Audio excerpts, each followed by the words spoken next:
ಇದು ನಮ್ಮ ತಂದೆ ತಾಯಿ ಹೆಸರಿನಲ್ಲಿ ಈ ಒಂದು ಕಾರ್ಯಕ್ರಮವನ್ನು ನಾವು ಪ್ರಾರಂಭ ಮಾಡಿಕೊಂಡು ಸುಮಾರು 38 ವರ್ಷ ಆಯಿತು. 38 ಹೌದು. ಇದು 49ನೇ ಸಲ ಬಟ್ಟೆ ವಿತರಣಾ ಕಾರ್ಯಕ್ರಮ. ಯಾತಿಗೆ ಬೆಂಗಳೂರಲ್ಲಿ ಮಾಡಿದ್ದೀನಿ ಅಂದರೆ ಈ ಹೋಟ್ಲವ್ರಿಗೆಲ್ಲರಿಗೂ ಕೊಡಬೇಕು.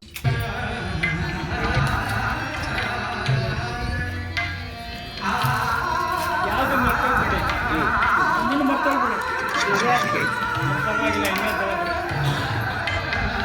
ಒಂಚೂರು ನಿಂತ್ಕೊಂಬಿಡಿ ಅಮ್ಮ ನಿಂತ್ಕೊಳ್ಳಿ.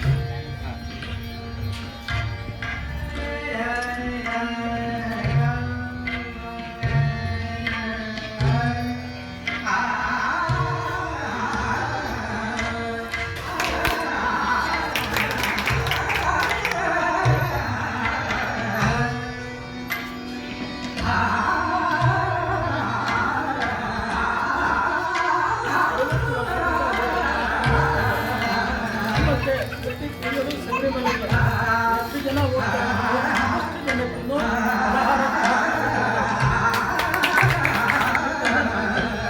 ಆಮೇಲೆ ಇವರು ಫ್ರೆಂಡ್ ಆಗಿದೆ.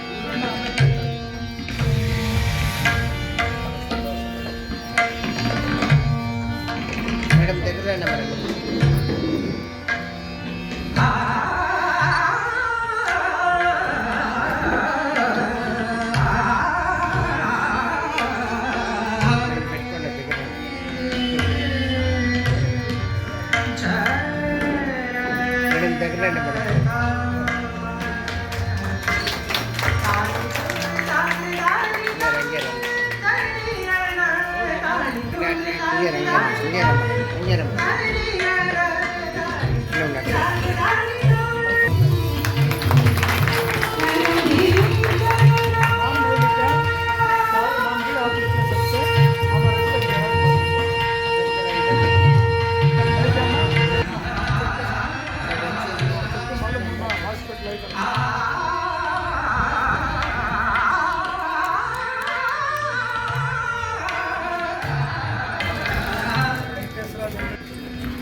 ಹೇಳಿದ್ರು ನಮ್ಮ ಯಜಮಾನ್ರಿಗೆ ಯಾವಾಗ ಹೆಣ್ಣು ಹೋಟ್ಲಿಗೆ ಹೋಗಿ ಜೊತೆಯಲ್ಲಿ ಕಾಫಿ ಕುಡಿತಾಯಿದ್ರೆ ನಮ್ಮ ಮನೆಗೆ ಮೇಲೆ ಹಂಗೆ ಕಾಫಿ ಕುಡಿಬೇಕು, ಇರೋವರೆಗೂ ಮಾಡಬೇಕು ಅಂತ.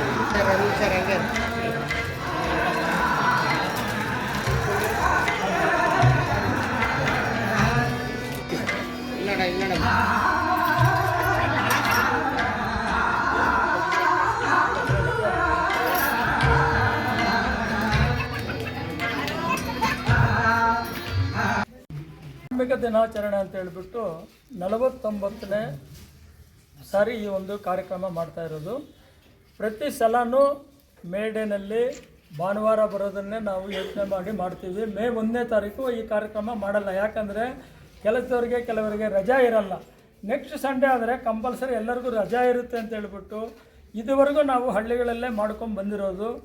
ಈ ಸಲ ಇಲ್ಲಿ ಮಾಡಬೇಕಾದ್ರೆ ಕಾರಣ ಏನಪ್ಪ ಅಂತ ಹೇಳಿದ್ರೆ, ಇಲ್ಲಿ ಹೋಟ್ಲವರೆಲ್ಲರೂ ಇದ್ದಾರೆ, ಎಲ್ಲ ಹೋಟ್ಲ್ನವ್ರಿಗೂ ಕೊಡಬೇಕು. ಕಾರ್ಮಿಕರೆಲ್ಲರೂ ಇಲ್ಲಿ ಕೇಳ್ತಾ ಇರ್ತಾರೆ, ಸ್ವಾಮಿ ಯಾವಾಗಲೂ ಹೊರಗಡೆ ಮಾಡ್ತಾ ಇರ್ತಿರಲ್ಲ, ದಯವಿಟ್ಟು ಈ ಸಲ ನಮಗೆ ಇಲ್ಲಿ ಮಾಡಿ ಅಂತ ಹೇಳ್ಬಿಟ್ಟು ಅವ್ರು ಹೇಳಿದಕ್ಕೋಸ್ಕರ ಈ ಒಂದು ಕಾರ್ಯಕ್ರಮನ ಇಲ್ಲಿ ನಾವು ಹಮ್ಮಿಕೊಂಡಿದ್ದೀವಿ. ಅದರಲ್ಲಿ 7 ಜನ ಕಾರ್ಮಿಕ ದಾತರು ಅಂತ ಹೇಳ್ಬಿಟ್ಟು, ಯಾಕಂದರೆ ದಾತ ಇದ್ದರೆ ಕೆಲಸದವ್ರು ಇದ್ರೂ ದಾತಾನೆ. ಕೆಲಸದವ್ರು ಇಲ್ಲ ಅಂತ ಹೇಳಿದ್ರೆ ಯಜಮಾನ ಬರಲ್ಲ, ಯಜಮಾನ ಇರಬೇಕಾದ್ರೆ ಕೆಲಸದವ್ರು ಬರಬೇಕು. ಅದಕ್ಕೊಂಥರ ಕಾರ್ಮಿಕ ದಾತ ಅನ್ನೋದೊಂದು ನಾನು ಆ ಅವಾರ್ಡನ್ನು ಕೊಟ್ಟಿದ್ದೀನಿ. ಇವತ್ತೊಂದು 100-125 ಜನಕ್ಕೆ ಒಂದು ಸೀನಿಯರ್ ಮಹಿಳೆ NMS ಹೋಟ್ಲಲ್ಲಿ ಭಾಳ ವರ್ಷಗಳಿಂದ ಆಮೇಲೆ ಕೆಲಸ ಮಾಡ್ತಾ ಇದ್ದಾರೆ, ಮಲ್ಲಮ್ಮ ಲಕ್ಕಿ ಮುಖಾಂತರ ಅವರಿಗೆ ಕೊಟ್ಟಿದ್ದೀವಿ. ಭಗವಂತನ ದಯದಿಂದ ಈ ಕಾರ್ಯಕ್ರಮಕ್ಕೆ ಎಲ್ಲರ ಸಹಕಾರ ಇದೆ. ಭಗವಂತರ NMS ಹೋಟ್ಲು, ಸುಪ್ರಭಾತ ಹೋಟ್ಲು, ವೆಂಕಟೇಶು, ಪ್ರಿಂಟರ್ಸು, ಪ್ರಕಾಶ್ ಪ್ರಿಂಟರ್ಸು, ಈ ಥರ. ಆಮೇಲೆ ಬಯಣ್ಣ ಅಂತ ಹೇಳಿಬಿಟ್ಟು ಆಚಾರ್ಯ ಅವರು ಬರಲೇ ಇಲ್ಲ. ನಾವು ತಸ್ಲಿಮಾ ಅಂತ ಒಂದು ರೋಗ ಇದೆ, ಆ ರೋಗಕ್ಕೆ ಹೊರಗಡೆ ತಗೋಬೇಕಾದ್ರೆ 12,000 ರೂಪಾಯಿ ಚಾರ್ಜ್ ಆಗುತ್ತೆ. ಒಂದು ಸಲಕ್ಕೆ ನಾವು 12,000 ರೂಪಾಯಿ ಕೊಟ್ಟು ಆ ರಕ್ತನ ತಗೋಬೇಕು. ಅಂಥ ಒಂದು ವ್ಯವಸ್ಥೆನ ರಾಷ್ಟ್ರೋತ್ಥಾನ ಪರಿಷತ್ ಅವರು ಉಚಿತವಾಗಿ ಮಾಡ್ತಾ ಇದ್ದಾರೆ. ಅಕಸ್ಮಾತ್ ಅವ್ರ ಜೊತೆಗೆ ಯಾರಾದರೂ ಬಂದರೆ, ಹೊರಗಡೆ ಊರಿಂದ ಬಂದಿದ್ದರೆ ಅವರಿಗೆ ಅಕಾಮಿಡೇಷನು, ಡಾರ್ಮೆಟ್ರಿ, ಊಟ ತಿಂಡಿ ಹೋಗೋವರೆಗೂ ಅವರು ಸೇವೆ ಮಾಡ್ತಾ ಇದ್ದಾರೆ. ಅದನ್ನು ನಾನು ಒಂದು 3 ಸಲ ಹಾಸ್ಪಿಟ್ಲಿಗೆ ವಿಸಿಟ್ ಮಾಡಿದ್ದಕ್ಕೋಸ್ಕರ ಅಲ್ಲಿ ಕೊಡಬೇಕು ಅಂತ ಹೇಳಿಬಿಟ್ಟು ಅದನ್ನು ಇವತ್ತು ನಮ್ಮ ಶ್ರೀಮತಿ ಹೆಸರಲ್ಲಿ 50,000 ರೂಪಾಯಿ, ನಮ್ಮ ಹೆಸರಲ್ಲಿ 50,000 ರೂಪಾಯಿ ಕೊಟ್ಟು ನಮ್ಮ ತಂದೆ ತಾಯಿಯವರು ನೆನಪಿನ ಕಾಣಿಕೆಯಾಗಿ ಈ ಒಂದು 1 ಲಕ್ಷ ರೂಪಾಯಿನ ಆ ಹಾಸ್ಪಿಟ್ಲಿಗೆ ನಾವು ಕೊಟ್ಟಿದ್ದೀವಿ.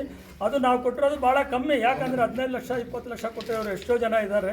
ಇದು 357ನೇ ಪ್ರಯಾಣ ಶಬರಿಮಲೆ ಯಾತ್ರೆ.